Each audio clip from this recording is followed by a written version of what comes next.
এই শোনো না, আমাদের অন্ধবিশ্বাস চ্যানেলটি যারা এখনো সাবস্ক্রাইব করেননি, প্লিজ সাবস্ক্রাইব করে দাও। আর অল্প কিছু সাবস্ক্রাইবার হলে 1 লক্ষ পরিবার হবে।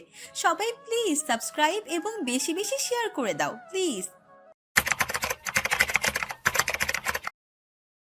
আ লম্পট, লম্পট, লম্পট।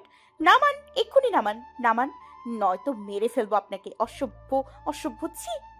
আদিল তপ্ত চোখে যখন মাথাটা ঘুরে তাকালো, রোজার ফুটন্ত আগুনের মতো ফুটতে থাকা মুখে আধার নামলো, কাঁপলো ঠোঁট। আদিলের এমন ভেজা গাঢ় গভীর রক্তিম চোখের দৃষ্টি ওর যে অজানা, বড্ড অচেনা। ওর হাতের নিচে থাকা শরীর থেকে মনে হলো আগুন বেরোচ্ছে।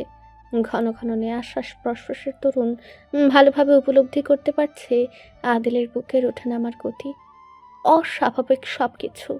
রোজার মুখটা কুমড়োর মতো লাল হয়ে উঠল। চোখ মুখ দিয়ে আগুন ঝরিয়ে আদিলকে পুড়িয়ে ফেলার মতো সিস্টেম থাকলে এতক্ষণে আদিল পুড়ে মরে যেত। আদিল দৃষ্টি ফিরিয়ে নিল, উদ্দেশ্য করে বলল, save your energy Mrs Adil.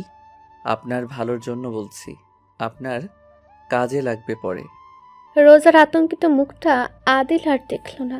Sujail তৃতীয় তলায়। করিডোর পেরিয়ে সে সোজা প্রবেশ করেছে তার রুমের ভিতর। বিশাল বড় গোলাকৃতির এমন নরম তুলতুলে বিছানাতে ফেলল এতক্ষণ ধরে ভীষণ পরিশ্রমের সাথে মুষড়ে নামতে চাওয়া রোজার পাতলা শরীরটা। রোজার পিঠ ছুঁতে পারেনি গাঢ়ভাবে, পরে মুহূর্তেই ও ব্যাঙের মতো লাফিয়ে উঠতে চাইল। বাদ সাধল আদিলের পেশিবহুল হাত। এক হাত রুক্ষভাবে পেঁচিয়ে ধরল পাতলা কোমরটা, টেনে শুয়ে দিল ফের। আর রোজার চিৎকার চেঁচামেচি হঠাৎ ধপ করেই আগুন নিভে যাওয়ার মতো থেমে গেল। পেট ছুঁয়েছে শীতল কিছু। চোখ নামিয়ে ওই দৃশ্য দেখে থমকে গেল মুহূর্তেই। ঢুক গেল থরথর করে কেঁপে। আদিল পিস্তলের ট্রিগার প্রেস করে মুখটা নামিয়ে আনলো। রক্তিম ধূসর চোখ দুটো ক্রমান্বয়ে লাল হতে থাকলো। কণ্ঠ নেমে এলো ভীষণ খাদে। হ্যাঁ, বলুন মিসেস, কি বাঁচাতে চান, জীবন নাকি সতীত্ব? রোজা শিউরে উঠল পিস্তলের গাঢ় স্পর্শে। চোখ মুখ বুঝে মাথা খাটালো। আওলে ঝাওলে ভঙ্গিতে কোনো রকমে আওড়ালো, মেয়েদের সাথে যে পুরুষ জোর খাটায় সে পুরুষ না, সে এক। আদিল মাথাটা একেবারে নামালো এবারে। তার উস্কো খুস্কো ঠোঁট জোড়া ছুঁয়ে দিল রোজার লাল টকটকে কানের লতি। কথা কেড়ে নিল কেমন। কাপুরুষ? আপনার স্বামী কাপুরুষ? বলতে বলতে তার গাঢ় দৃষ্টি পুরো রোজাতেই বলে অবশেষে ওর ভ্যাবাচেকা খাওয়া মুখে থামলো। আদিল আওড়ালো মুগ্ধ হয়ে গভীর স্বরে, snow as white, snow white. কি অশ্লীল শোনালো। রোজার কান ঝা ঝা করে উঠল। বোধ বুদ্ধি নিজেদের কাজ চালানোর আগেই হাত চলল। ওর মুখের সামনে থাকা লম্পটে মুখটায় খুশি বসাতে চাইলে আদিল কেমন আমোদেই ধরে ফেললো এক হাতে। নিজে এক হাতে ওর দু হাতে চেপে ধরলো মাথার উপর। রোজা হেসে হেসে উঠল, কত বড় লুচ্চা! হৃদিন এমন মিষ্টি অবুঝ ডাকটাকে কি বানিয়েছে। পর মুহূর্তে চোখ জোড়ার দৃষ্টি ঝাপসা হয়ে এলো। ক্রমশ মাথাটা সরাতে চাইল কানের কাছে এমন ঘন ঘন শ্বাস নেয়া আদিল থেকে। বড় করে ঢুক গেলে অনিশ্চয়তা নিয়ে বলল, আমি জানি আপনি আমাকে মারবেন না, ভয় দেখাচ্ছেন শুধু। আদিল তাকালো ফর্সা ঘাড়ের দিকটায়, আওড়ালো, ভুল জানো রোজ। আ ফ্রিদির আমাকে প্রয়োজন। আপনি আমাকে নিশ্চয়ই মার। কোমরে চেপে ধরে পিস্তলের ট্রিগার হঠাৎ করে প্রেস করে দিল আদিল। আর রোজা ওই শব্দে আর্তনাদ করে ওঠে। থরথর করে কাঁপে পুরো শরীর। হৃৎপিণ্ড তখনও লাফাচ্ছে পাগলের মতো। কিছু হয়নি অনুভব করে যখন ভয়ে ভয়ে তাকালো, দেখলো আদিল ফাঁকা পিস্তলটা এবারে লোড করছে। My mistake. বলতে বলতে পিস্তলটা ফের চেপে ধরলো, তবে এবারে প্যাটের কাজটাই। পুনরায় প্রশ্ন করলো গাঢ় চোখে চেয়ে, শীতল কণ্ঠ খাদে নামিয়ে। রোজা চোখ মুখ বুজে চুপ থাকলো।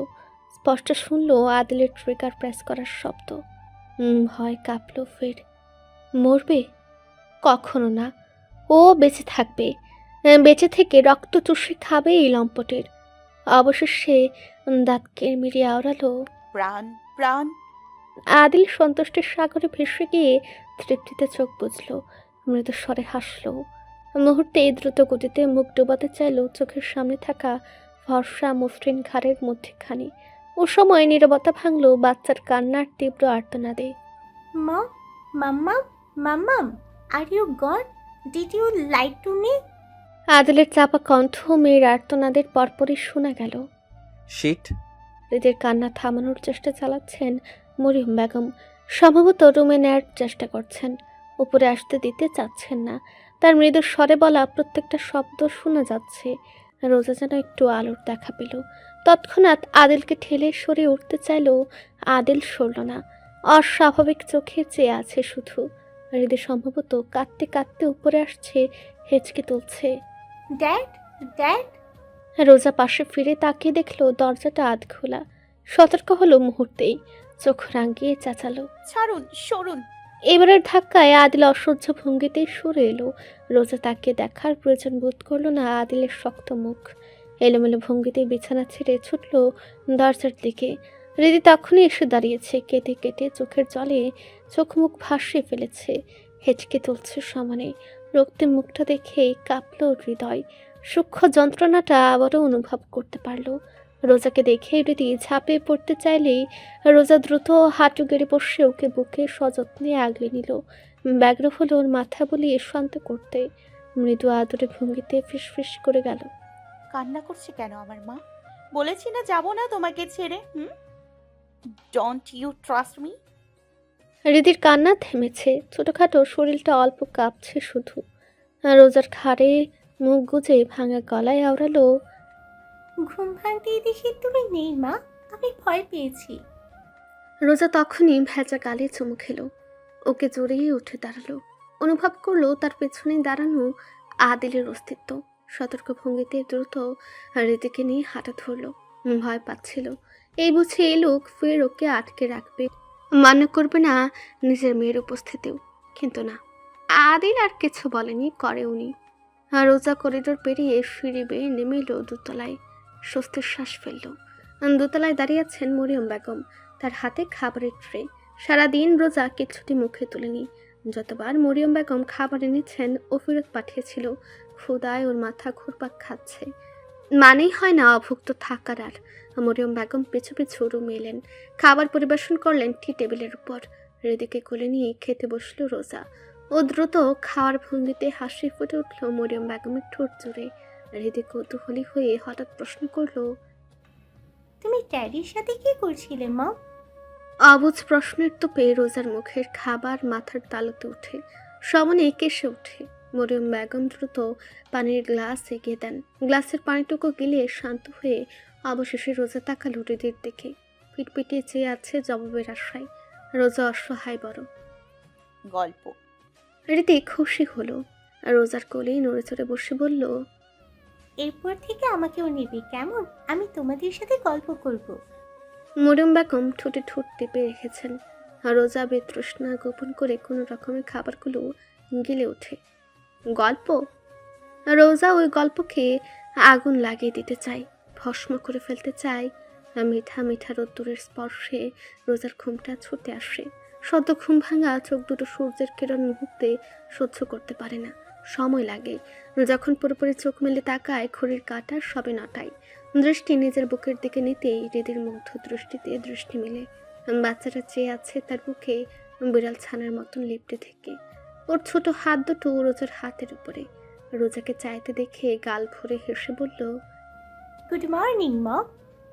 রোজা মৃদু স্বরে হেসে আরো গাঢ় ভাবে জড়িয়ে নেয় বুকের সাথে। কখন ঘুম ভাঙলো আমার সোনার? আমাকে ডাকোনি কেন? হৃদি মুগ্ধ হয়ে আওড়ালো।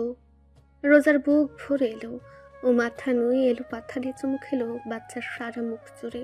হৃদি খিলখিল করে হাসলো। ওর হাসির শব্দে নড়ল দুয়ারের বাইরে দাঁড়ানো মরিয়ম বেগম।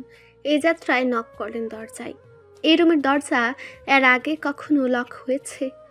হয়নি তো, আজই প্রথম। তিনি অপ্রস্তুত হয়ে শুধু সময় গুনছিলেন। অবশেষে শব্দ পেয়ে তবে করাঘাত করলেন। রোজা শব্দ শুনে বিছানা ছাড়লো।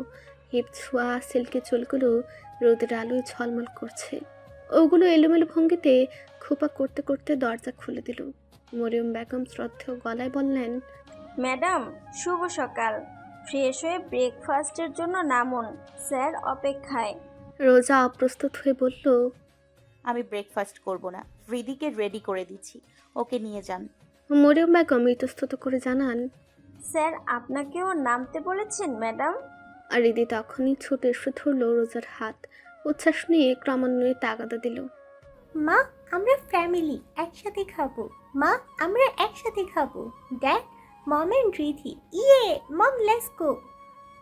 মরিয়ম বেগম নরম দৃষ্টিতে দেখলেন বাচ্চার আনন্দিত উচ্ছ্বাস। দৃষ্টি তুলে যখন তাকালেন রোজার দিকে, ওর চোখ মুখ তখন অসহায়।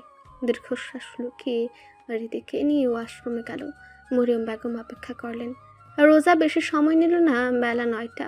রিদি এখনো কিছুই খায়নি, এজন্যই তাড়াহুড়ো করে ওকে তৈরি করে বেরোলো রুম ছেড়ে।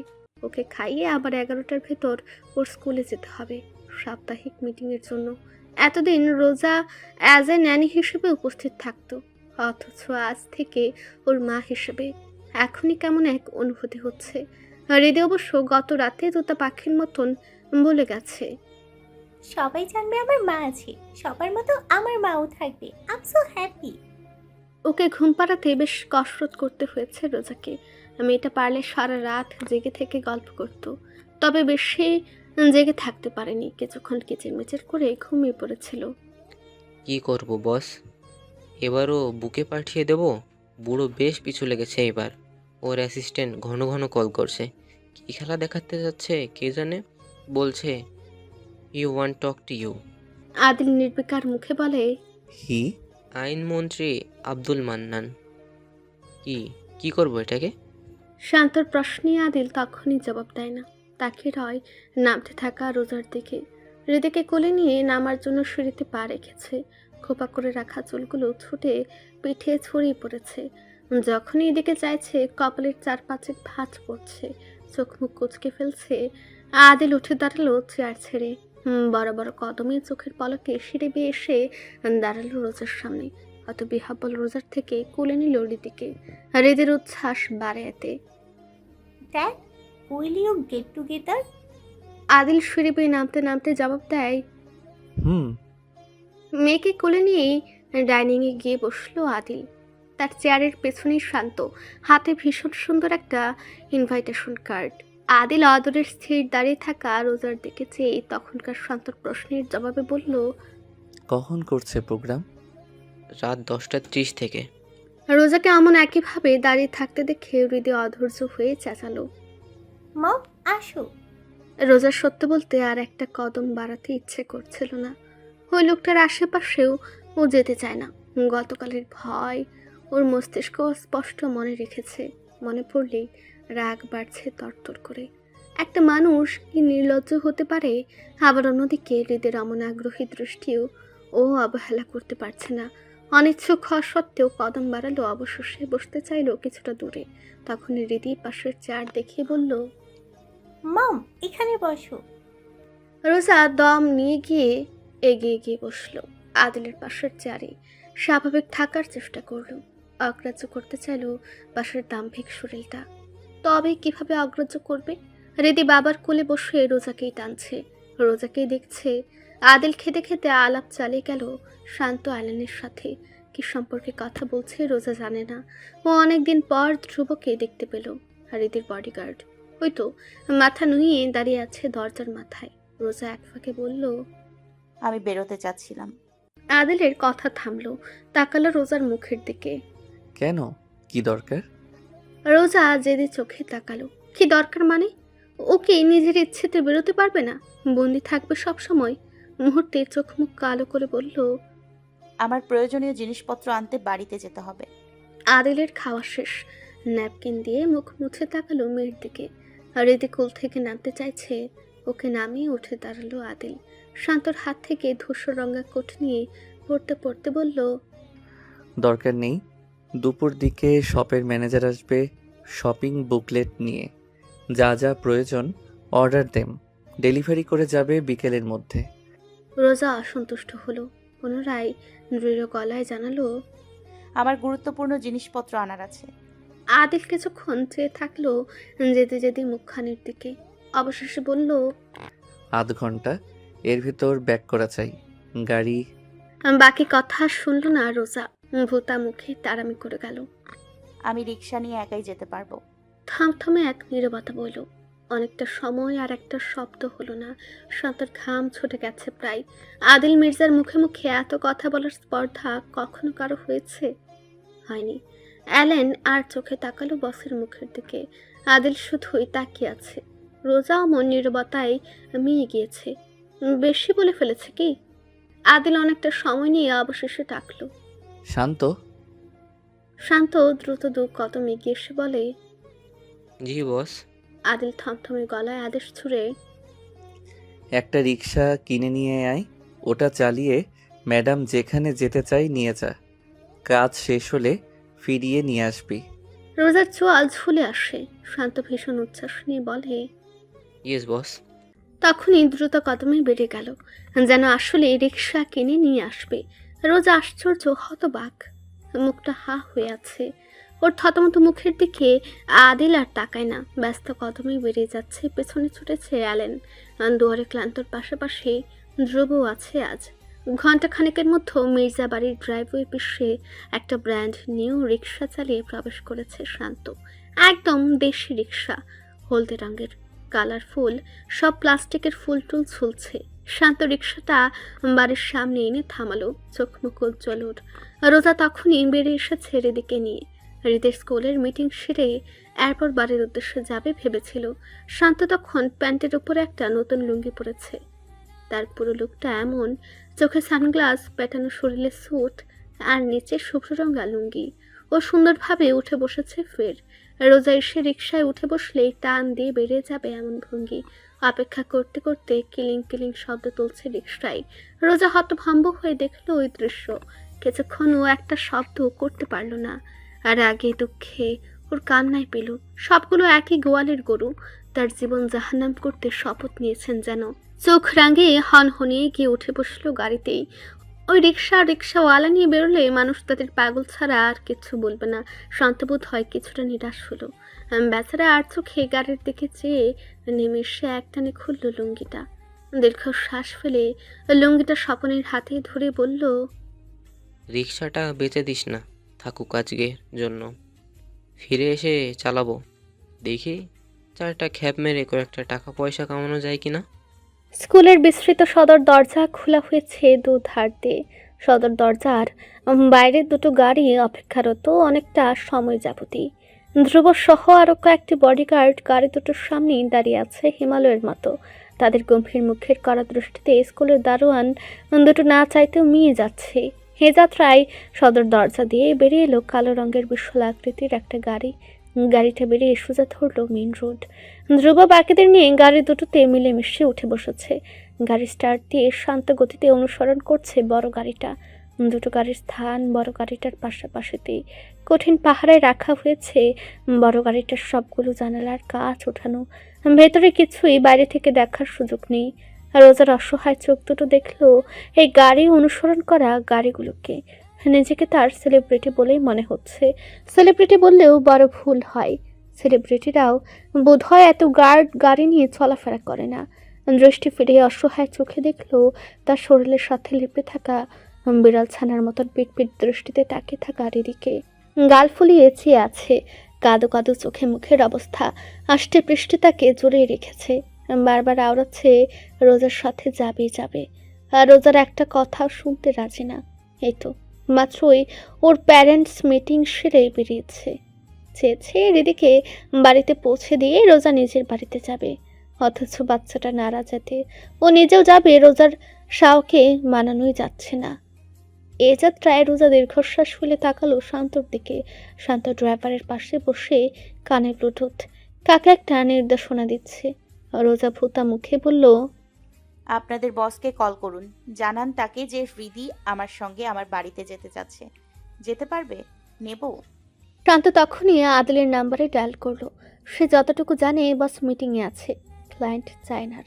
বেশ সময় নিয়ে হলেও কল রিসিভ হলো শেষমেশ। স্পিকারে রেখে শান্ত বলে, বস, ম্যাম আপনাকে জানাতে বলেছেন যে প্রিন্সেস ম্যামের সাথে ম্যামের বাড়িতে যেতে চাচ্ছেন।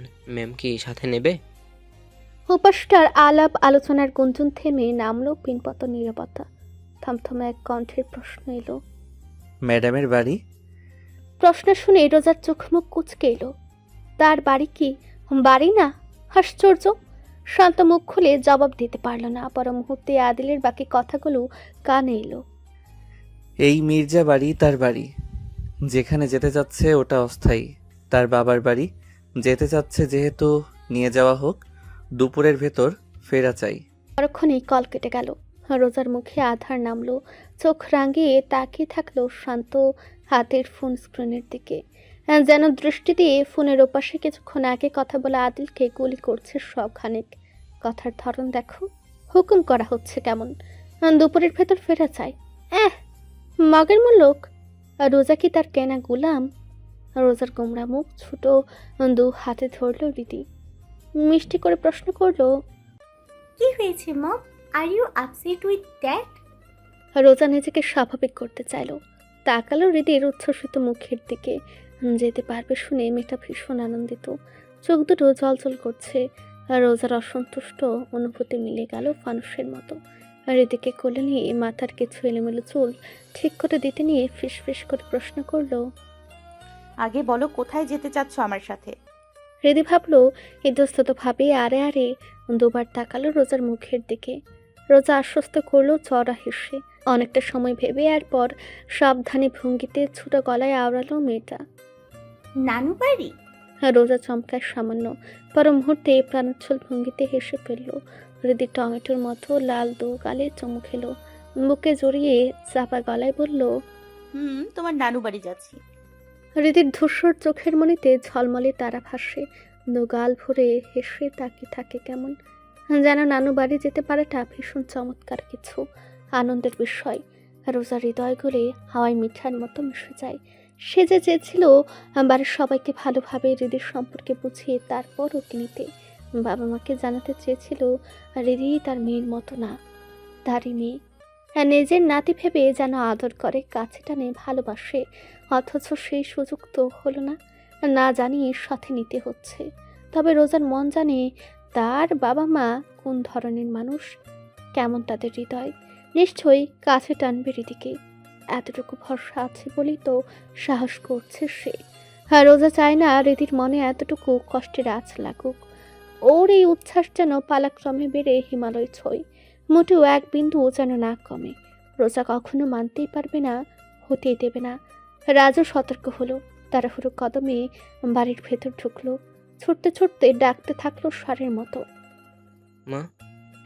নিপা বেগম চোখ মুখ কুচকে ফেললেন। রান্নাঘরে তখন তিনি ব্যস্ত হাতে ভাতের মার ফেলছেন। হাতের কাজ শেষ করে তবে ফিরলেন।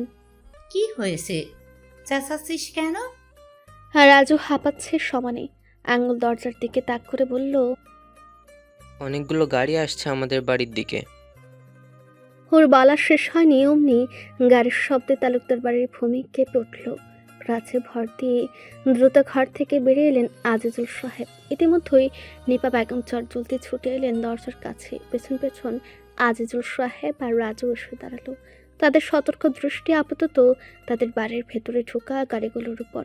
দরজার সামনে এসে থেমেছে যে গাড়িটা, সে গাড়ি থেকে রোজা হাওয়ার ব্যাগে বেরিয়ে এলো। ততক্ষণে বেরিয়ে এসে পুরো বাড়িটা ঘেরাও করেছে বডিগার্ডস।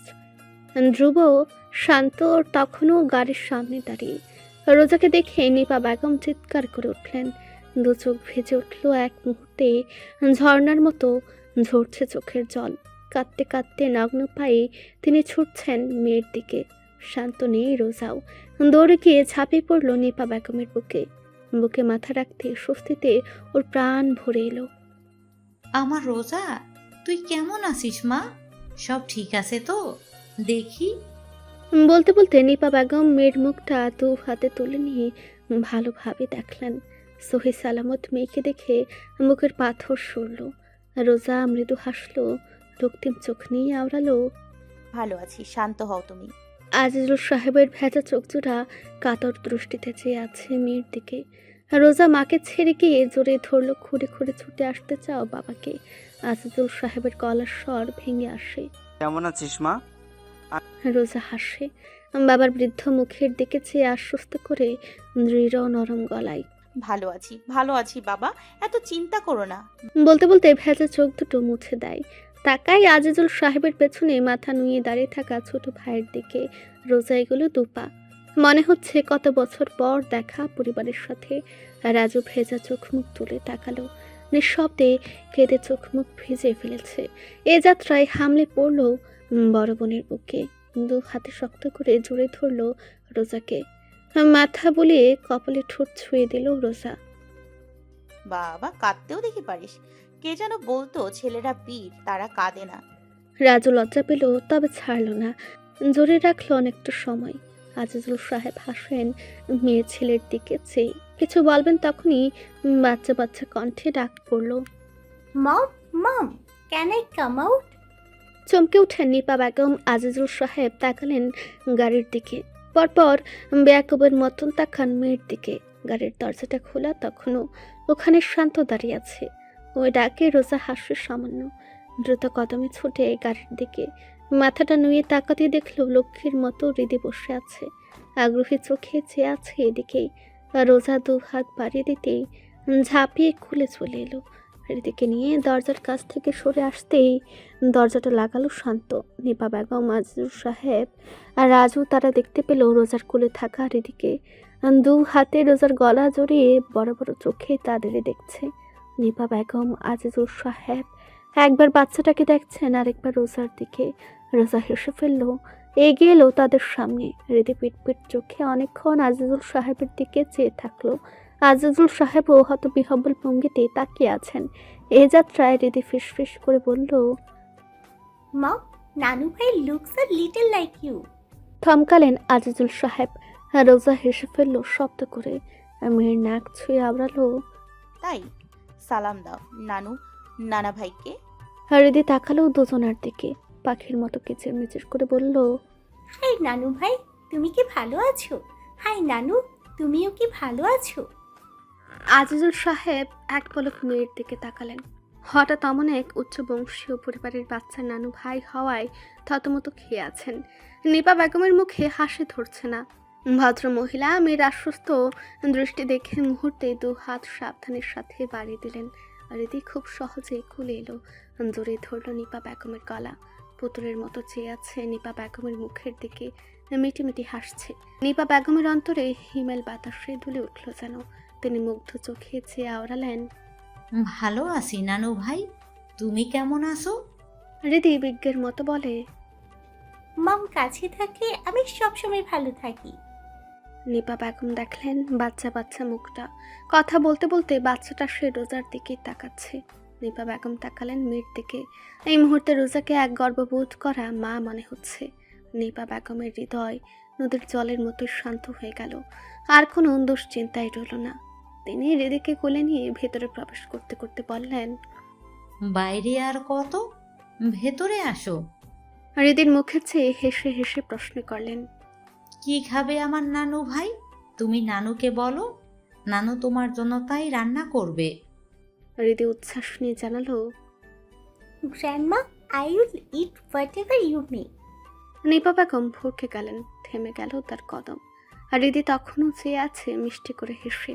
খুব কাছে থাকা রাজু মাকে বোঝাতে বলল, বলছে তুমি যা বানাবে তাই খাবে। নিপা বেগম মুহূর্তেই মুগ্ধতায় ভেসে গেলেন। কি মিষ্টি বাচ্চা, তার তো চুমু খেতে ইচ্ছে করছে, কিন্তু সাহস পাচ্ছেন না, যদি অপছন্দ করে। আর হৃদি তখন চারপাশটা দেখছে আগ্রহ নিয়ে। হঠাৎই পেছনে চেয়ে ডাকলো, মা, মা। রোজা বাবাকে ধরে নিয়ে বসেছে ড্রয়িং রুমের সোফায়। ডাকে সরা দিল ওখান থেকেই। বলো মা। তুমি কোথায় থাকতে? আমি ওই রুমে যাব। রোজা হাসলো। রাজু দ্রুত বলল, আমি নিয়ে যাই, আসো বাবু। হৃদি তাকালো রাজুর দিকে, দৃষ্টিতে প্রশ্ন। রোজা এসে পরিচয় করে দিল, এটা তোমার মামা, আমার ছোট্ট ভাই। হৃদির সঙ্গে সঙ্গে বলল, হাই মামা।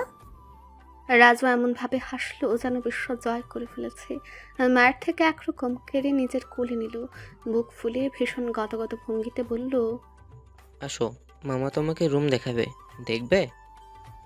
হৃদি মাথা তোলালো, বড় বাধ্য। আই ওয়ান্ট টু মামা। প্রত্যেকটা মামা ডাকে রাজু হেসে কুল পাচ্ছে না। নিপা বেগম, রোজা ওই দৃশ্যে হেসে ফেললেন। আজিজুল সাহেব নরম দৃষ্টিতে চেয়েছিলেন, ওরা দৃষ্টির বাইরে যেতে ডাকলেন মেয়েকে। বস মা, রোজা গিয়ে বসলো বাবার পাশে। পাশে এসে বসলেন নিপা বেগমও। ইতস্তত করে সতর্ক চোখে চেয়ে জিজ্ঞেস করলেন, তোকে মা ডাকে? ওর বাবা জানে? রোজা আদিল মির্জার কথা শুনে চোখ মুখ কুচকে ফেলল, নাক ফুলিয়ে আওড়ালো, জানবে না? উনিই তো শিখিয়ে দিয়েছে। নিপা বেগম আরো সতর্ক হয়ে জিজ্ঞেস করে গেলেন, কেমন ব্যবহার করে? সব ঠিকঠাক তো? রোজা দীর্ঘশ্বাস ফেলল। কিভাবে কি বলে বোঝাবে বুঝছে না। খুব যে ভালো ওই লোক তাও না, আবার যে ভীষণ খারাপ তাও না। গতকালই পিস্তল মাথায় ধরে রাখলো, কথায় কথায় হুমকি হুকুম। এক পর্যায়ে দৌড়ে আসতে থাকা রীতিকে দেখে ছোট করে শুধু বলল, সব ঠিক, চিন্তা করো না। আজিজুল সাহেব বললেন। থেকে জামা রোজা মাথা নাড়ালো। জলদস্যুর কণ্ঠ এখনো ভাসছে, আবার সাথে রীতি আছে, ফেরাই উত্তম। বলল, আমার প্রয়োজনীয় জিনিসপত্র নিতে এসেছি, ফিরতে হবে। নিপা বেগমের চোখ জোড়া পুনরায় ভিজে এলো। আঁচলে চোখ মুছতে মুছতে উঠে পড়লেন। নিজেই কদম বাড়ালেন রোজার রুমের দিকে। সব গুছিয়ে দেবেন। তার মেয়েটা আর তার নেই, এখন এই বাড়ির সদস্য মাত্র। ভাবতে এই বুকের ভেতরটা কেমন হাহাকার করে উঠছে। আর এদি ছুটছে, পেছনে রাজু। দুজনের ছুটে ছুটে এক পর্যায়ে দৌড়ে এসে মিশে গেল রোজার সাথে। পিছু দৌড়ে এসে থামলো রাজু। দুজন হাসছে সমানে। রীতি প্রাণোচ্ছল ভঙ্গিতে হাসতে হাসতে বলল, মম, মামা is so funny, I like him. Raju ঠুটে ঠুট টিপে হাসি থামালো। আনন্দে ওর পুরো অস্তিত্ব জলজল করছে। মামা হতে পেরে ভীষণ গর্ববোধ করছে, বোঝাই যাচ্ছে। মেয়েকে কোলে তুলে নিয়ে ভাইয়ের দিকে তাকিয়ে রোজা হেসে বলে, মা গোসল করব, তাহলে তুমি মাম্মার সাথে খেলো। আচ্ছা। হৃদয় কোল থেকে নেমে এসে ধরলো রাজুর হাত। যেন কত বছরের পরিচয় ওদের, যুগ যুগ ধরে চেনা জানা। আন্ডারওয়ার্ল্ডের বাতাসে বাতাসে ভেসে বেড়াচ্ছে এক চাপা গুঞ্জন। আদিল মির্জা বিয়ে করেছে। মেয়েটা তাদের মধ্যের কেউ না, অজানা একজন, জগতের বাইরের কেউ। কে সে? কি তার পরিচয়? এমন এক গুঞ্জনে কেউ হতভাগ, তো কেউ বা নির্বিকার, আবার কারো তুখুর মস্তিষ্ক তীক্ষ্ণ দৃষ্টি কোনো এক সুযোগের সন্ধানে ব্যস্ত। আজকের জন্য তীব্র অ্যালার্ট জারি করা শহরের বুকে লুকানো এই জায়গাটিও। তীব্র বৃষ্টির ভেতরে সাগরের স্রোতের মতো নামি দামি গাড়ির সারি পুরো এরিয়া জুড়ে রাজত্ব জুড়েছে বিশাল দেহি সব বডিগার্ডস। তাদের হাতে ছাতা। ব্যাঙ্গালোর ভেতরটা উজ্জ্বল, যতটা উজ্জ্বল হওয়া সম্ভব। এক একটা সাদা ঝাড়বাতির আলোয় ডায়মন্ডের মতো চকচক করছে সবকিছু। সে সব কিছুর আয়োজন করা হয়েছে আইনমন্ত্রী আব্দুল মান্নানের 50তম জন্মদিন উপলক্ষে। এখানে উপস্থিত সব এই দেশের গুরুত্বপূর্ণ প্রভাবশালী লোক। সে একদল লোকের মধ্যে দাঁড়িয়ে আছেন আইনমন্ত্রী আব্দুল মান্নান। ড্রিঙ্কের গ্লাসে ঠোঁট ছুঁয়ে সক্ষতায় ব্যস্ত তিনি। তার পাশের বডিগার্ডস ব্যস্ত হাতে উপহারগুলো নিচ্ছে অতিথিদের হাত থেকে। প্রভাবশালী লোকদের ঘিরে আছে অল্প বয়সী সব সুন্দরী রমণী। ভীষণ ছোট আবেদনময় পোশাকে ওরা ড্রিঙ্কস সার্ভ করছে। ওদের শরীর যেন বাজারের সবজি, যে কেউ সকলের সামনে শক্ত করে ছুঁয়ে দিচ্ছে। প্রত্যুত্তরে রমণীগুলো নিজেদের মিশিয়ে দিচ্ছে প্রভাবশালীদের শরীরের সাথে। আব্দুল মান্নান সাহেবের পাশের জন সুবিশাল দেহি, গায়ে অন্যদের মতন স্যুট নেই, খোলামেলা একটা শার্ট পরনে। ও কায়সার আহমেদের ভাগ্নি সিয়াম চৌধুরী। Kaiser Ahmed Bangladesh police IGP. সিয়ামের বাহুতে যে রমণী, তার পরনে স্লিভলেস মিড থাই ড্রেস, জাষ্টি বৃষ্টি মিশে আছে। উপরে নিচের অনেকাংশই সকলের চোখের সামনে। হঠাৎ সবার চোখের সামনেই রমণীর আপত্তিকর জায়গা ছুঁয়ে দিচ্ছে সিয়াম।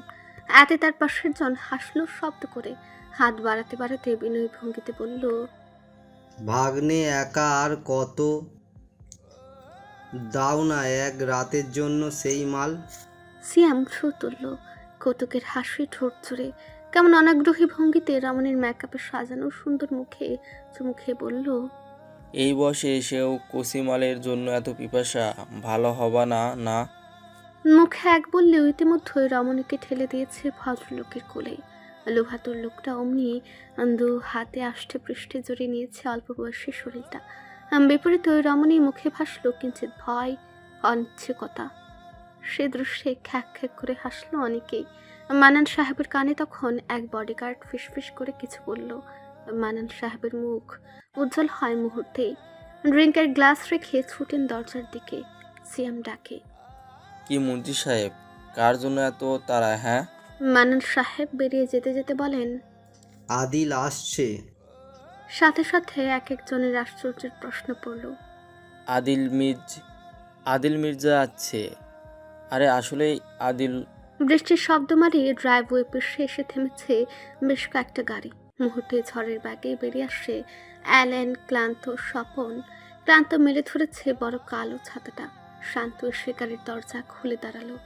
ওখানে ছাতাটা বাড়ি ধরলো ক্লান্ত। একজোড়া চকচকে কালো জুতো নামলো বৃষ্টির জলের শব্দ তুলে। দরজায় যেই হাতটা পড়ল তা কালো গ্লাভসে আবৃত। পুরো শরীরটা পেরিয়ে এলো পরপর। আদিলের স্যুট রাতের আধারের চেয়েও কালো।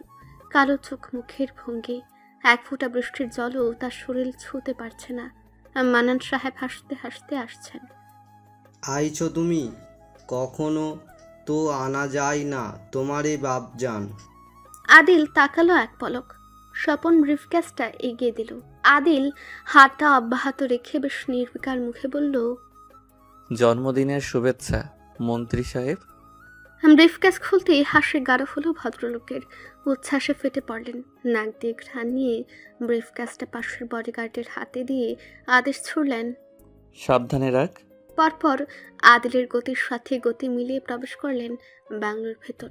ক্ষণিকের জন্য বয়ে গেল তীব্র নীরবতা।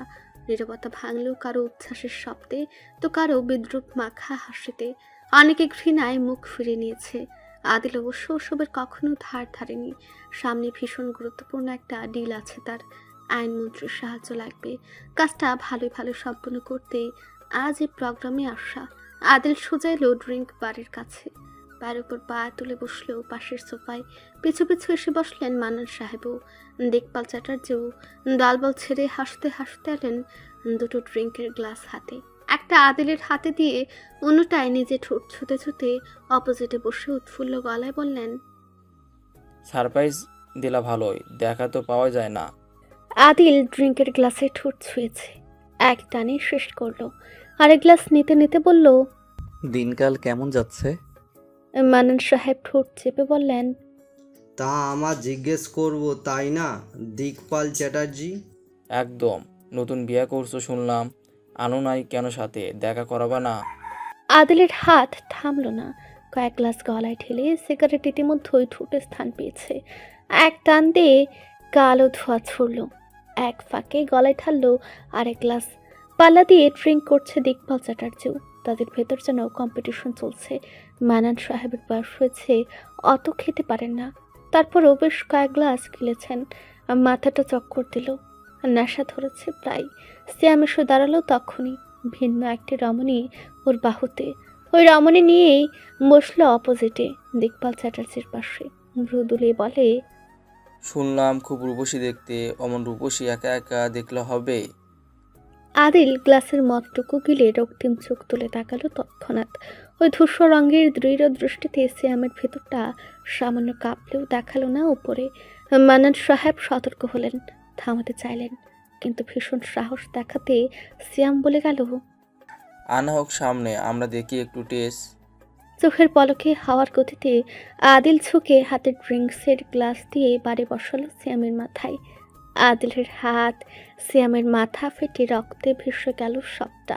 মানান সাহেব চিৎকার করেন, আদিল! আদিল থামল না।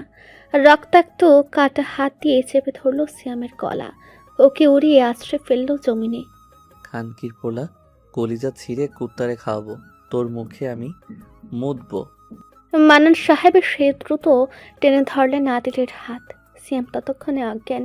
ওর বডিগার্ড সব আদিলের বডিগার্ডের সাথে হাতাহাতিতে ব্যস্ত। মানান সাহেব বিষণ্ণ গলায় আদেশ ছুড়লেন, তাড়াতাড়ি ওরে ওঠা, ডাক্তার সামুকে ডাক। গান শুনতে শুনতে রোজার চোখগুলো লেগে এসেছে। ও ড্রয়িং রুমের সোফায় বসে আছে, টেলিভিশন অন, পরনে শুভ্র রঙের নাইট ড্রেস, উপরের অংশে চাদর দিয়ে ঢাকা। রীতি রুমে ঘুমাচ্ছে। রোজা এখনো না ঘুমিয়ে বসে আছে ওর ফোনটার জন্য। ফোন নাকি আদিল মির্জার কাছে। লোকটাকে কিছু কথা আজ রোজা শোনাবেই। ওর ফোনে অনেক কিছু আছে। একজন মেয়ে মানুষের ফোন কেন ধরবে? রোজা চোখ বুজে বিড়বিড় করে, কোনো ভদ্রতা নেই। আওড়াতে আওড়াতে লেগে আসছে চোখচূড়া। মির্জা বাড়ির ড্রাইভওয়ে পেশে কয়েকটি গাড়ি ঢুকে তখনই এসে থামলো বাড়ির সামনে। বৃষ্টি তখনও নামছে। শান্ত বেরিয়ে ছাতা মেলে ধরলো। আদিল দুলতে দুলতে বেরিয়ে এলো। দু হাতে গ্লোভস তখনও রক্তে ভেজা। সে অসন্তুষ্ট ভঙ্গিতে গ্লোভস খুলে ছুঁড়ে মারলো। দুয়ারের কাছে এসে খুললো রক্তাক্ত জুতো। গায়ের কোট খুলতে খুলতে প্রবেশ করলো ভেতরে। দুয়ারের কাছে থামলো শান্ত। আর ভেতরে গেল না রোজার অস্তিত্ব দেখে। ওখানে দাঁড়ালো তবে ঘুরে। আদিল এক একটা দৃঢ় তবে এলোমেলো কদমের সামনে এগোচ্ছে। কোটটা পড়ে আছে ফ্লোরে। তার ধূসর চোখের দৃষ্টিটা ঝাপসা। ভারী শরীরটা বোধ হয় মৃদু দুলছেও। ফিসফিসে গান তখনও চলছে টেলিভিশন থেকে। ঝুলন্ত ঝাড়বাতিটার হলদে আলোয় দেখা মেলে রোজার। সোফায় বসা অবস্থায় মাথাটা সোফার শেষ প্রান্তের হাতলে এলিয়ে দেয়া। আদিল এসে দাঁড়ালো রোজার ঠিক সামনে। ঝাপসা দৃষ্টিতে ওই ঘুমন্ত মুখটা দেখতে কিছুটা অসুবিধা হয়। এত অসন্তুষ্ট হয় সে। সামান্য ঝুঁকতে চায় কিন্তু পারে না। থুবড়ে পড়তে নিলে নিজেকে সোফার হাতল ধরে সামলে নিল। রোজার ঘুমন্ত মুখটা দেখতে দেখতে কেমন শব্দ করে দু হাঁটু কেড়ে বসে পড়ল। সে শব্দে চমকে চোখ মেলে তাকালো রোজা। নিজের খুব কাছে আদিলকে দেখে রীতিমতো কিংকর্তব্যে মুড়ো। হাঁটু কেড়ে বসা আদিলের চোখ মুখ অবুজের মতো দেখালো। আদিল এক ধ্যানে শুধু চেয়ে থাকলো। মদের তীব্র গন্ধে রোজা নাক মুখ কুচকে ফেললো। তাকালো শান্ত অ্যালেনের দিকে। ওরা একটা শব্দ করছে না। আর রোজা দীর্ঘশ্বাস ফেললো। কতটা ড্রিঙ্ক করেছে, কতটা ড্রাঙ্ক খাওয়ার জন্য? আর রোজা আস্তে করে প্রশ্ন করে, এভাবে বসছেন কেন? রুমে যাচ্ছেন না যে? আদিল জবাবে নির্নিমেষ চেয়ে রইল কেমন। অমন গাঢ় দৃঢ় গভীর দৃষ্টির সামনে রোজা অপ্রস্তুত। বড় ছন্ন ছাড়া দৃষ্টি সরিয়ে নেয়। উঠতে চাইলে কিছু একটা অনুভব করে ঘাবড়ে ওঠে, কেঁপে ওঠে অন্তর। আদিল ভীষণ আলগোছে মাথাটা রেখেছে থম মেরে থাকা রোজার কোলে। কেমন কল্পনায় বসবাস করা এক মানব কণ্ঠে মিনমিন করে আওড়ায়, মা মাথা বুলিয়ে দাও রোজ, যেভাবে আমিরার করো আমার হেডেক হচ্ছে। রোজার হৃদয়ে কেমন শিরশিরে এক অনুভূতি হয়। নিভু নিভু বাচ্চা সুলভ ওই কণ্ঠে অন্তরাত্মা পর্যন্ত কেঁপে ওঠে। মিয়ে যায় তার শরীর। এই আদিল মির্জা কেউ চেনেই না। আদিল তাকানোর চেষ্টা করে অস্পষ্ট ভাষা ভাষা চোখে। কি হলো, করো না। রোজা চমকে রয় মুখের সামনে থাকা আদিলের অবুঝ চোখ মুখে। হুবহু দিদির মতো মুখ, চোখ আবতারও ওর মতো। রোজার হাত কাঁপে সামান্য, কণ্ঠনালী আটকে আসে। আদিল আওড়ায় ফের। রোজা অবশেষে অত্যন্ত ধীরে এগিয়ে নেয় ডান হাতটা। নরম ফর্সা লম্বা 5 আঙ্গুল 5টা ডুবে যায় তার কোলে রাখা মাথার কালো সিল্কি চুলের গভীরে। মুহূর্তে আদিল কেমন শব্দ করে স্বস্তির শ্বাস নেয়। আরও গভীরে এলিয়ে যায় কোলের মধ্যেই। আর রোজার পেটের কাছে প্রায় ছুঁই ছুঁই হয়। টেলিভিশনে তখনও ফিসফিস করে গান বেজে যাচ্ছিল। মলা মেরে মলা মেরে মলা মেরে মলা মেরে। বডিগার্ড হাসান এসে দাঁড়িয়েছে রুমের সামনে। দরজাটা আধ খোলা, অল্পখানি ভেতরটা দেখা যাচ্ছে। পুরোপুরি অন্ধকার ওপাশ। মনে হচ্ছে রাতের মেঘাচ্ছন্ন কুচকুচে কালো আকাশটা রুমের ভেতর বাসা বেঁধেছে। হাসান নীরবে দীর্ঘশ্বাস ফেলে।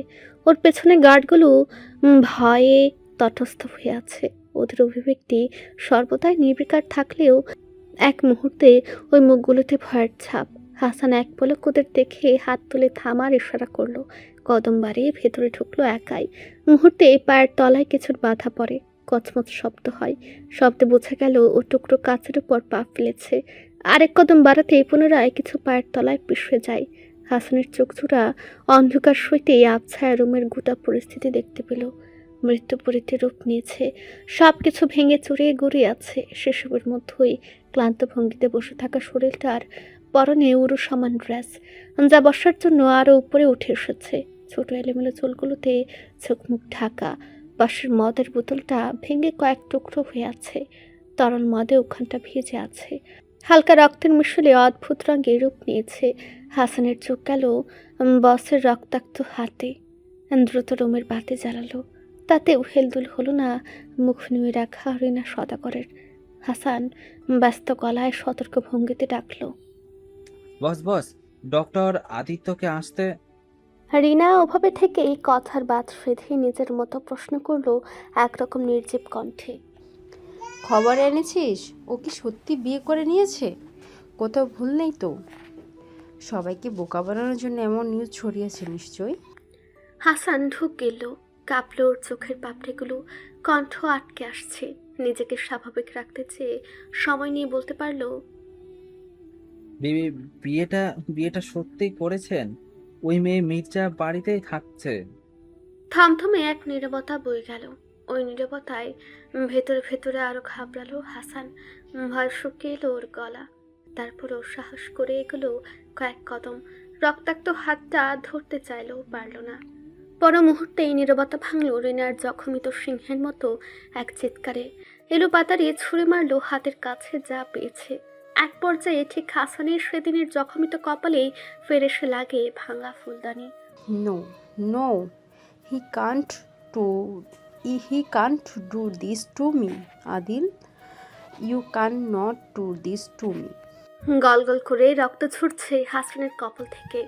ব্যথায় নীল হয়ে যাচ্ছে মুখ। তবু একটা টোর শব্দ করলো না ছেলেটা। নিঃশব্দে প্যান্টের পকেট থেকে একটা রুমাল বের করে কপালে চেপে ধরলো। রিনা ভাঙচুর সেরে দিশেহারা অবস্থায় সমানে পায়চারি করছে। চোখ মুখ ভেজে আছে চোখের জলে। এলোমেলো ভঙ্গিতে বিড়বিড় করে গেল, ও না বলতো he will never get married, he will never fall in love. তাহলে এগুলো কি করছে, কি করেছে? রিনা দু হাতে নিজের চুল খামচে ধরলো।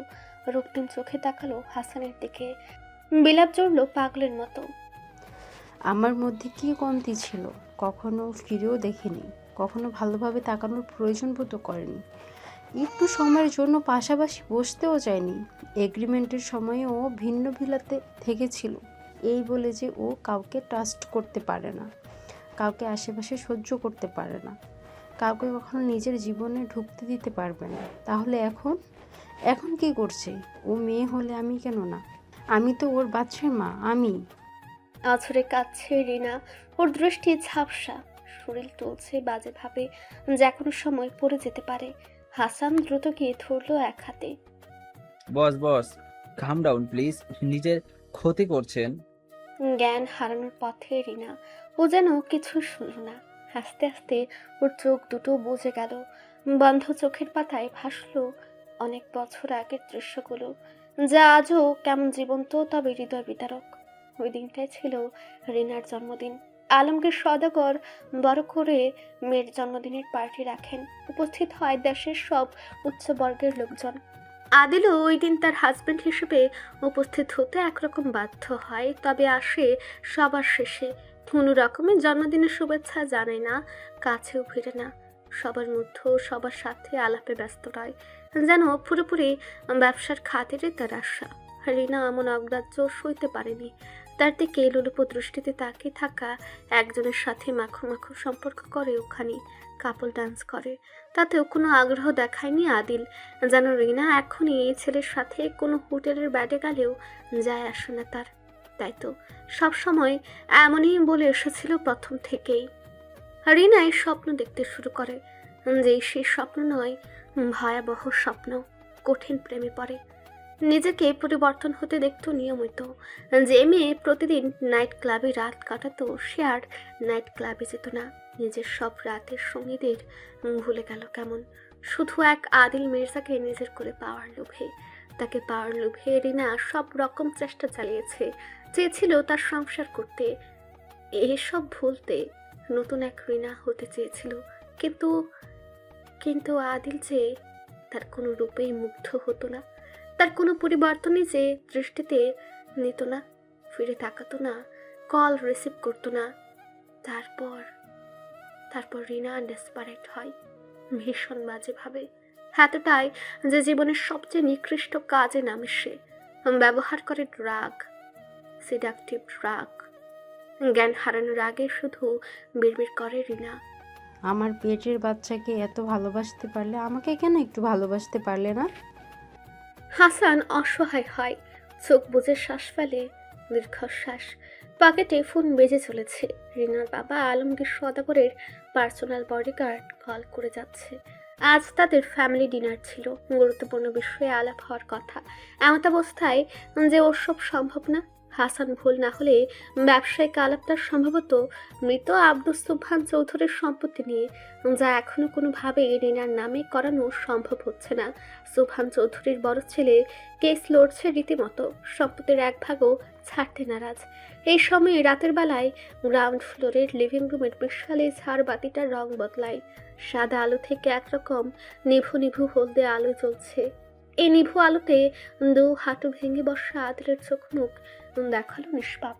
জগতের সব খারাপ কাজের সাথে যেন তার কোনো সম্পর্ক নেই। নেই দৈনন্দিনের অমন গুমরা গম্ভীর মুখ লেবাস। কি নরম অচেনা অসহায় লাগছে। রোজা কোনোভাবেই এই লোকের সাথে ওর পরিচিত আদিল মির্জার সাথে মেলাতে পারে না কল্পনা করতে এমন নিরীহ পুরুষটি, সেই যে কথায় কথায় পিস্তল তাক করে ধরে ওর উপর, যে কথায় কথায় থমকে উঠে আদেশ ছুড়ে জোর দেখায়। রোজার চোখে ভাসল হৃদির মুখ। কি অবিকল লাগছে এখন। অজানা অপ্রয়োজনীয় অনুভূতি গাঢ় হয়ে বসতে চাইল রোজার হৃদয়ের এক কোণে। তো উপলব্ধি করে ওর দৃষ্টি এলোমেলো হয়। ব্যস্ত হাতটা থেমে যায় আচমকায়। অবিশ্বাস নিয়ে তাকায় নিজের হাতের দিকে, যা এতক্ষণ বড় বাধ্যভাবে বলে চলেছিল তার কোলে বড় আরামের সাথে ডুবে থাকা এলোমেলো চুলের মাথাটা। এতক্ষণে ভীষণ স্বস্তিতে প্রাণ ভরে নিঃশ্বাস ফেলা আদিল নড়ে চড়ে উঠে চুলের গভীরে থাকা আঙুলগুলো সরে যাওয়াতে নেশাগ্রস্তের প্রভাবে এলোমেলো দৃষ্টি তুলে যখন তাকালো, রোজার বুক ধক করে উঠল। ধূসর চোখ দুটোর দৃষ্টি আজ ভাষা ভাষা। ওখানে আকাশের তারারা ভাসছে মনে হচ্ছে ওই মনি জোড়ায় ভাষা রোজার মুখ, তারাদের মধ্যে রাজ করা এক চাঁদ। রোজার ঠোঁট কাঁপে। ও কিছুক্ষণ বাকরুদ্ধ হয়ে পড়ে মুখের সামনে থাকা আদিলের এমন অসহায় চোখ মুখ দেখে। ও তখনই দৃষ্টি সরাতে পারে না দু হাতে ঠেলে সরিয়ে দিতে। ওর গায়ের উপরে একরকম ঝুঁকে থাকা অমন পুরুষালী উপস্থিতি মেনে নেয় অনেকটা সময়ের জন্য। আদিলের ভাষার চোখজোড়া তখনও নিখুঁতভাবে দেখছে রোজার মুখের এক একটি অঙ্গ। পুরো মুখ ঘুরে সে দৃষ্টি থামলো রোজার ঠোঁটে, এরপর চোখে। হাত বাড়িয়ে ওভাবেই খপ করে ধরলো রোজার নরম হাতটা, পুনরায় রাখলো নিজের মাথায় সিল্কি চুলের গভীরে। বাতাসের মতো ফিসফিস করে আওড়ালো, থেমো না। রোজা অন্ধকারে আছে বোধহয়। এই সময়টা আজ কেমন কাল্পনিক লাগছে। কল্পনা মনে হচ্ছে তার কোলে থাকা এই আদিল মির্জাকে। সম্মোহিত নিজেকে প্রশ্ন করতে শুনলো, নেশা করেছেন? আদিলের চোখ মুখে কিঞ্চিত অপ্রস্তুত অসহায়ত্বের অভিব্যক্তি ভাসল। এক দৃষ্টিতে চেয়ে আস্তে করে বাচ্চাদের মতো আওড়ে গেল, মাথা বলিয়ে দাও। রোজার আঙ্গুল নড়ে।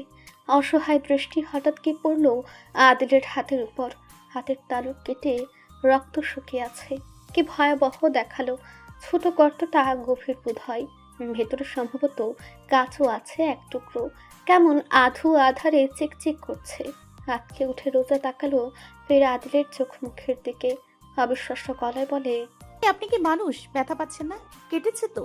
আদিল টুর শব্দ করে না, দৃষ্টি সরিয়ে তাকায় না নিজের ক্ষত বিক্ষত হাতের দিকে। রক্ত লাল হয়ে আসা এক দৃষ্টিতে চেয়ে থাকে ফটর ফটর করে কথা বলা আর রক্ত জবার মতো ঠোঁটের দিকে। ঢুকিলে লাগাতার ওঠানামা করে স্পষ্ট দৃশ্যমান অ্যাডামস অ্যাপেল। রোজা তখন ব্যস্তভাবে মাথা ঘুরে তাকিয়েছে। শান্ত অ্যালানের পিঠ দেখা যাচ্ছে। এখনো দরজার কাছে বট গাছের মতো সোজা দাঁড়িয়ে আছে।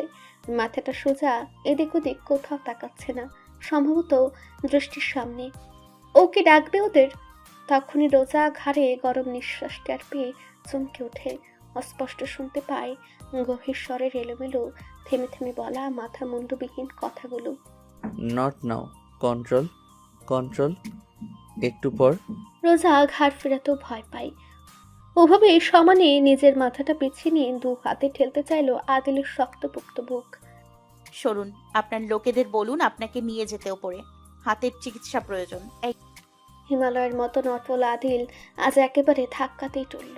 শুধু টলল না, রীতিমতো রোজার অমন হাওয়ার মতো এক স্পর্শে শব্দ করে পড়ে গেল ফ্লোরে মিশে। আর নড়ল না, চোখ দুটো বন্ধ হয়ে আছে। রোজা হতবাক। যাকে ওর সর্বোচ্চ শক্তি দিয়েও এক বিন্দু টলানো সম্ভব হয় না, সে যে অমন এক দুর্বল ধাক্কায় সোজা ফ্লোরে গিয়ে পড়বে তা কিভাবে বুঝবে? পর মুহূর্তেই খেয়াল আসে লোকটা নেশায় বুঁদ হয়ে আছে, নিজের মধ্য নেই। মুহূর্তে চিন্তিত হয়ে ও এলোমেলো ভাবে চাদর জড়িয়ে ডাকে। এদিকে আসুন। শান্ত শব্দ শুনে ঘুরে তাকিয়েছে, ডাকে দ্রুত ঢুকে ভেতরে। অ্যালেন ক্লান্ত আসে ভেতরে। রোজা তখনও ভীষণ অসন্তুষ্ট হয়ে চেয়ে আছে। ওনাকে নিয়ে যাও রুমে। কেমন বডিগার্ড তোমরা? হাত কেটে আছে, ট্রিটমেন্ট করাওনি এখনো? শান্ত তাকালো না, বিনয়ের সাথে বলল, ম্যাম, বস আমাদের কথা শোনেন না। আপনি বলে দেখুন, নিশ্চয়ই শুনবে। রোজা মুহূর্তেই ধমকালো। আমার কথা শুনবে মানে? আমি কে বলার? অ্যালেন আরও বিনয়ের সাথে জানালো। রোজা চোখ বড় বড় করে তাকালো। কি অসভ্য, ধুরন্ধর! দেখেনি ওদের বস কিভাবে বিয়ে করেছে ওকে? নিজেরাই তো পিস্তল ধরেছিল ওর পরিবারের উপর। ওই মুখে কথা বলার জন্য যে আমরা কতটা পাতলা হয়ে আছে কে জানে। আর চোখে তাকালো অজ্ঞান হয়ে পড়ে থাকা শরীরটার দিকে। ফ্লোর ঠান্ডা, লোকটার হাত কাটা, কি গভীর ক্ষত। ও দৃশ্যে রোজা আরো অসন্তুষ্ট হয়। ফিরে তাকিয়ে রুক্ষ কণ্ঠে থমকে ওঠে। কি আশ্চর্য, তোমাদের বস অজ্ঞান হয়ে পড়ে আছে ফ্লোরে, আর তোমাদের কোনো তাড়া নেই তাকে রুমে নেবার, ট্রিটমেন্ট দেবার। ফয়জলামো হচ্ছে। শান্ত তখনও সাবলীল ভাবে দাঁড়িয়ে আছে অজ্ঞান হওয়া বসের সামনে। পলকও পড়ে না বলার সময়। আমরা তাকে ধরি, তা বস পছন্দ করেন না। অ্যালেনের পাপড়িগুলো সমানে কাঁপলো। ক্লান্ত ঠোঁটে আলগোছে ঠোঁট টিপে রাখে, মাথাটা নুয়ানো। রোজা আশ্চর্য, হতবাক। Are you guys insane? উনি অজ্ঞান। এ সময়ে তার কি অপছন্দ তা ভাবা হচ্ছে? দ্রুত ধরে তাকে নিয়ে যাও রুমে। অ্যালেন মাথা নুয়ানো অবস্থাতে বলল এবারে, আমাদের স্পর্শ অপছন্দ করেন, আপনার তো না। ম্যাডাম, আপনি যদি কাইন্ডলি বসকে ধরে ওঠান। রোজা হঠাৎ নড়ে চড়ে ওঠে। কেমন সতর্ক চোখে তিন বডিগার্ডের মুখ দেখে শেষমেশ আদিলের মুখের দিকে তাকালো। সন্দেহ বাঁধল, যা গাঢ় হলো ক্রমশ। কোনো কিছু না ভেবে দ্রুত 2 কদম সরে এলো পেছনে। শান্ত অ্যালেন ওদের কিংকর্ত বিমূঢ় করে রোজা দ্রুত কদমে বাড়ালো সিঁড়ির দিকে। ও পারলে দৌড়াতো, দৌড়ানোটা খারাপ দেখাবে বলে ভদ্রভাবে কেবলই দ্রুত হেঁটে সিঁড়ি বাইছে। অন্যদিকে শান্ত অবাক না হয়ে পারল না। তাদের ম্যাডাম বেশ বুদ্ধিমতী। দীর্ঘশ্বাস আটকে দৃষ্টি ফেলল নিচে। আদিল ঢুলু ঢুলু ভঙ্গিতে উঠে বসেছে তখনই। উঠতে গিয়ে তার মাথাটা ঘোরাচ্ছে। ভাষা চোখে দেখা যাচ্ছে দুটো রোজা ছুটে পালাচ্ছে। Run run run, I love to chase you. Roja স্পষ্ট শুনতে পেল ভারী পায়ের ধ্বনি।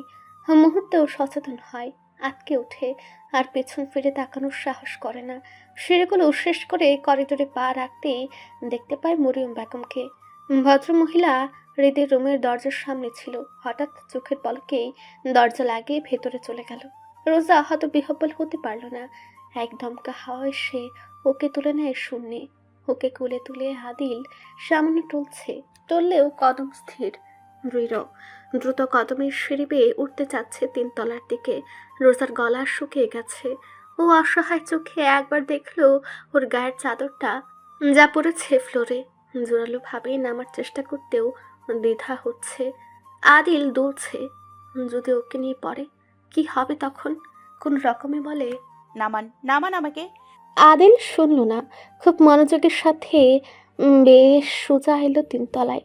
করিডোর ধরে রুমে প্রবেশ করতেই রোজা হড়বড়ে এলো পাথারি নড়ে চড়ে নামলো। 2 কদম পেছালো সতর্ক চোখে চেয়ে। আদিল খোলা দরজার সামনে তখনও ঠায় দাঁড়িয়ে আছে। নেশাগ্রস্ত রক্ত লাল এক দৃষ্টিতে দেখছে আপাতমস্তক পুরো রোজাকেই। ওই দৃষ্টিতে দৃষ্টি রাখতেই রোজার আত্মা কাঁপে, হাঁটু ভেঙে আসতে চায়। অনুশোচনা হয় ভীষণ। হৃদের আবদারে ম্যাচিং নাইট ড্রেসটা পরাই উচিত হয়নি। ও স্বাভাবিক থাকতে চেয়ে আওড়ায়, সরে দাঁড়ান, হৃদি কাঁদছে আমার যে। আদিল এক মুহূর্ত স্থির থেকে বড় মুহূর্তেই দ্রুত প্রবেশ করে।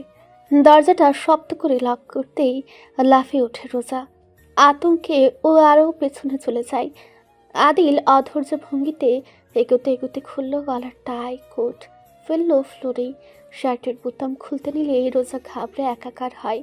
দৃষ্টি পড়ে আদিলের রক্তাক্ত গভীর ক্ষতর হাতে। কত বড় বিশ্বাস! হাতে নমন অবস্থা নিয়ে কোনো মাথা ব্যথা নেই। ব্যথা অনুভব হয় না নাকি গন্ডারের চামড়া গায়ে? আদিল শার্ট খুলে ফেলেছে ফ্লোরে। প্যান্টে হাত দিতেই রোজা পাশ কাটাতে চেয়ে প্রায় চিৎকার করে ওঠে। কি করছেন? গল্প। মুহূর্তে সতর্ক হলো রোজা। উত্তরটা ওর বড় চেনা লাগলেও মাথা ঘামানোর সময় পেল না। বাম পাশ দিয়ে সাবধানে ভঙ্গিতে যেতে যেতে বলে, একা একা করুন। আদিলের ভাষা ভাষা দৃষ্টি পালাতে চাওয়া রোজাতে আবদ্ধ। এই গল্পের জন্য দুজন লাগে রোজা? না, এই মাতালের সাথে কথা বাড়ানো যাবে না। রোজা সুযোগে ঘুরেই দৌড়ালো দরজার দিকে। সে দরজায় হাত ছোঁয়ালো। কম্পিত হাতে লক খুলতে চাইলো, তবে শেষমেশ পারল না। পেছন দিয়ে সে আদিল থাবা দিয়ে ধরলো ওর ফিনফিনে পাতলা নাইটি দ্বারা আবদ্ধ কোমর। এক হাতে কোমরে পেঁচিয়ে ঘুরিয়ে চেপে ধরলো নিজের সুঠাম নগ্ন দেহের সাথে। অনুভব করলো পাতলা শরীরে থরথরে কাঁপুনি। রুমের থিমি আলোয় রোজাকে ভারত বিড়ালের মতো লাগলো। বড় বড় চোখ দুটো কেমন রাঙিয়ে চেয়ে আছে। চোখের কোণ চিকচিক করছে জলে। ঠক ঠক করে কেঁপে চলছে লোভনীয় ঠোঁটজোড়া। আদিল দ্রুত ব্যাগে মাথা নুয়ে তেড়ে যেতে রোজা ধরফরিয়ে হাত বাড়ালো, চেপে ধরলো তার মুখের কাছে আসা মুখ। দাড়ির খোঁচা লাগলো ওর নরম তালুতে। শখ খেলো যেমন কাঁপলো হাতটা। দ্রুত হাত সরিয়ে আনতে চাইলে আদিল ধরে আরও নিজের ঠোঁটের সাথে মিশিয়ে নিল। সামনে ভেজা চুমু খেলো রোজার হাতের তালুতে। আর রোজা শক্ত করে এক মুহূর্তের জন্য চোখ বুঝতেই এক পাগলা ঝড় সুযোগ বুঝে ওর অস্তিত্বের উপর থাবা বসিয়ে দিল। উড়িয়ে নিয়ে গেল যেমন। নিজেকে চোখের পলকে আবিষ্কার করলো বিছানায়। আদিলের এমন ভারী শরীরের সমস্ত ওজন ওর উপরে। রোজার প্রায় দম বন্ধ হয়ে এলো। একটা শরীরের এত ওজন কিভাবে হয়? মাহবুদ! ও দুর্বল হাত দুটো দিয়ে ঠেলে দিতে দিতে হাঁসফাঁস করে বলল, নিয়মিত ভালোবাসার গল্প শুনতে এবং পড়তে আমাদের অন্ধবিশ্বাস চ্যানেলটি সাবস্ক্রাইব করে পাশে থাকা বেল আইকনটি ক্লিক করুন। ধন্যবাদ সবাইকে।